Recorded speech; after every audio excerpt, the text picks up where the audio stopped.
Sa mundong ating ginagalawan, iba't ibang hakbang ang ating masisilayan.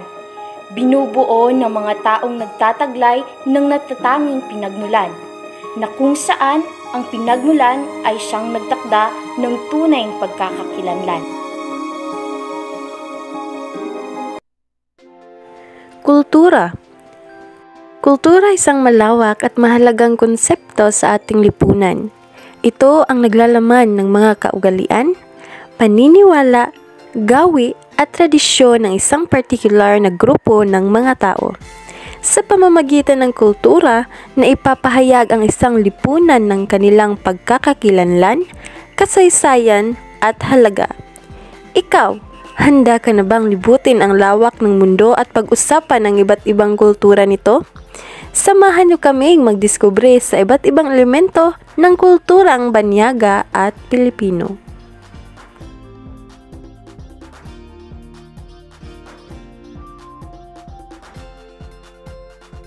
Arabic ang opisyal na wika ng Kuwait. Ang Islam ang pangunahing relihiyon at ang karamihan sa mga Kuwaiti ay Sunni Muslim. Mataas ang halaga ng tradisyonal na Islamic art at calligraphy. Ang modernong sining ay lumitaw din, kung saan ang mga Kuwaiti artist ay nagbibigay ng ambag sa iba't ibang larangan ng sining.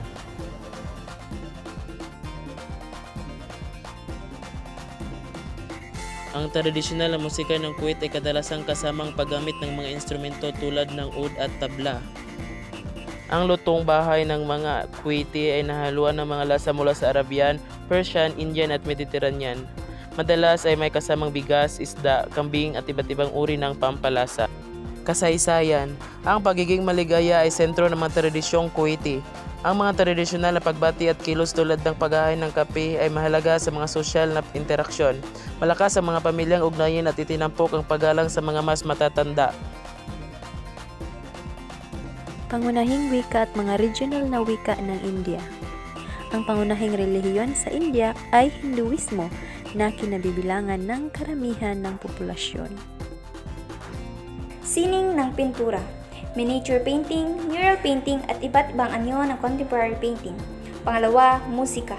Classical music tulad ng Hindustani at Carnatic. Sayaw, Bharatanatyam, Kathak, Odissi at Bollywood dance. Ang Mahabharata ay nagtatampok ng epikong laban ng Pandavas at Kauravas habang ang Ramayana ay nagkukwento ng buhay ni Rama. Vedas ang pinakalumang kasulatan sa Sanskrit. Upanishads nagbibigay ng philosophical na kaalaman at sa spiritual na kahulugan ng buhay. Puranas, koleksyon ng mga mitolohikal na kwento at kasaysayan. Narito ang ilan sa masikat na lutong bahay sa India: dosa, paneer tikka at masala chai. Indus Valley Civilization, pinakalumang kabisan sa mundo. Itinatag ito ni Chandragupta Maurya. Ito ang iba't ibang wika ng Pilipinas. Ito naman ang iba't ibang relihiyon. Maikling kwento, sanaysay, tula-dula, nobela, drama, at iba pa ay mga panitikan. Meron namang sining visual, nagpapalabas, pantila, pagpipinta, sayaw, panulan, at iba pa. Minudo, lechon kawali, karay-karay, pansit, lechon baboy, crispy pat. Ang mga tradisyon ay bayanihan, harana, fiesta, penitensya, at pagmamano. Relihiyon ng France ay Judaism, Islam, atheism, Catholic, Protestant, and Orthodox. Palaging may tinapay sa bawat oras ng pagkain at karaniwan ng makita sa mahaba, crusty baguettes na inuuwi sa bahay. Ang keso ay mahalaga ring sangkap ng bawat pagkaing French. Sa bansang France naman, ang alak rin ay ang sentrong buhay sa lahat ng antas ng lipunan at maraming mga pagtitipon ang nagaganap sa isang marangyang hapunan. Ang Paris ay kilala sa matataas na uri ng fashion houses. Ang mga taga-France ay kilala sa hindi matatawarang mariringal na pananamit. Karamihan sa kanila ay disente manamit, sunod sa uso, ngunit hindi sobra sa dekorasyon. Ang karaniwang damit nila ay mahahabang Amerikana, terno, mga bandana, scarves, at berets o bilugat malambot na sombrero. Ang sining sa Paris ay ang impluwensya ng Gothic, Romanesque, Rococo at Neoclassic ay makikita sa maraming simbahan at iba pang pampublikong gusali. Louvre Museum sa Paris ay ilan sa pinakamalaking museum at ang tahanan ng maraming kilalang gawang sining kasama ang Mona Lisa at Venus de Milo. Ang Budismo ay pangunahing relihiyon ng Thailand na may halos 75% ng populasyon na nagpapakilala bilang Buddhist. Karamihan sa mga Thai na mga tao ay nagsasanay sa mas matanda, mas konserbatibong Theravada Buddhism kaysa mas bata na Mahayana Buddhism. Dahil sa geographical na lokasyon, ang kultura ng mga Thai ay labis na naimpluwensyahan ng China at ng India. Subalit marami ring mga kakaibang mga kultura na umusbong sa Thailand simula noong nagsimula ang kultura ng Baan Chang. Ang mga lutuin ng Thai ay sagana sa mga aromatikong sangkap. Ang kahanghangan ng Thai cuisine ay kilala. Ang Thai food ay kilala sa pagbalanse ng 3 hanggang 4 na pangunahing lasa sa bawat ulam o ang pangkalahatang pagkain ay maasim, matamis, maalat at mapait. Sa panitikan naman, ang nirat na tula ay uri ng panitikan sa Thailand na may tema ng paglalakbay, paghihiwalay at pagmamahal, at ramakian o ramakin na bersyon ng epikong Ramayana ng Thailand.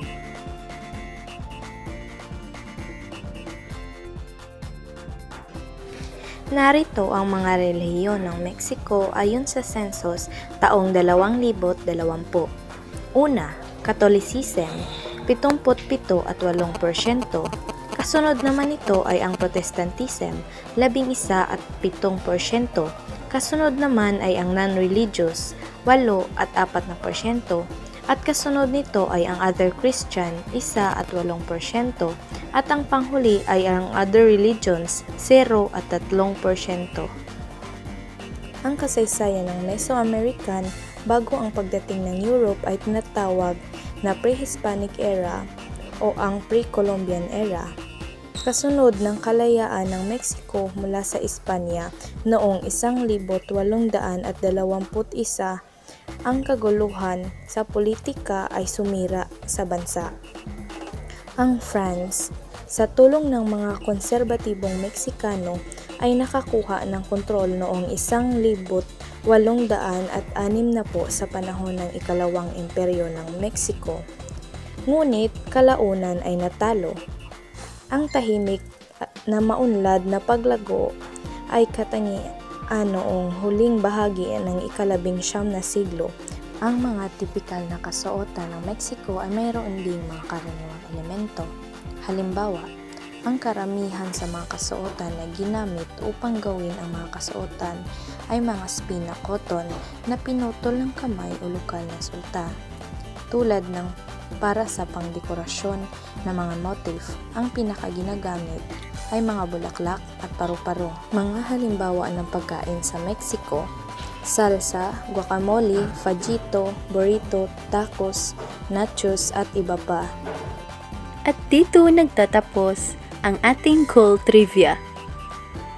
Hindi man lahat ng kultura sa iba't ibang bansa ang aming nailahad, ngunit ang maikling presentasyon ay nagsasabing kay daming maipagmamalaki ang mga tao. Talaga namang nabuhay tayong walang katulad at kakaiba. Kaya, dapat lang na atin itong itangkilik, pagyamanin, respetuhin, gayon din ang kultura ng mga banyaga.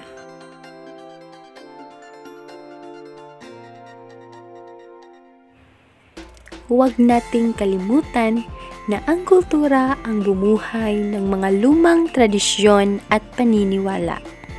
Tayo ay higit pang naging tanyag at dahil dito, alam natin kung saan tayo napabilang sa mundong ito.